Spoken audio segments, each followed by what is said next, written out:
आलास? ये ये. आधी जरा शांत बस. मोकळा श्वास घे. आल्या आल्या केळी आणि मोदकांची लाच देऊन तुझ्या मागण्यांचं ओझं माझ्यापुढे टाकू नकोस.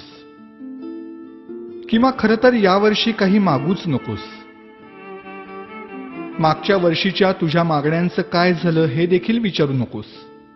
कारण कितीही मागण्या पूर्ण केल्या तरी तुमच्या अपेक्षा वाढतच जातात. आता यापेक्षा मोठं पोट नाही झेपायचं मला.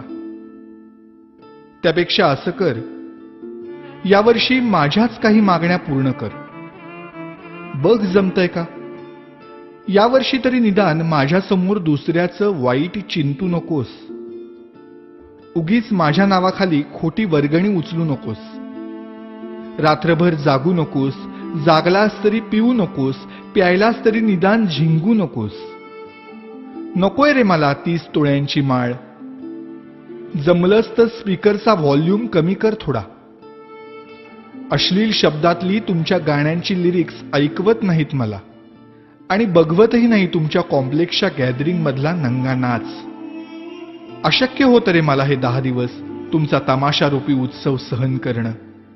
हात जोडून मागणं मागतो तुझ्याकडे. जागा हो. सुसंस्कृत हो. खोटेपणा सोड. स्वार्थ सोड. कधीतरी प्रामाणिक होऊन बघ. माणुसकीची नशा चढव. परोपकाराची झिंग चढव. 100% मेहनत कर. स्वतःला ईश्वरी अंश मानणाऱ्या लोकांपासून सावध राहा.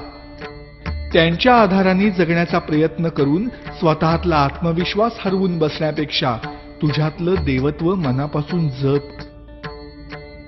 दहशतीने जग जिंकण्यापेक्षा प्रेमाने मन जिंक. श्रीमंतांचे जोडे पुसण्यापेक्षा गरिबांचे पाय धु. पैशांनी श्रीमंत होण्यापेक्षा मनाने श्रीमंत हो.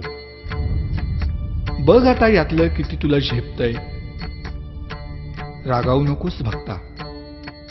आणि रित्या हाताने जाऊ नकोस. नेहमीच मागत राहण्यापेक्षा अखंड देत राहण्यातला आनंद तुला लवकर लाभो. हाच माझा आशीर्वाद. भेटूच पुन्हा.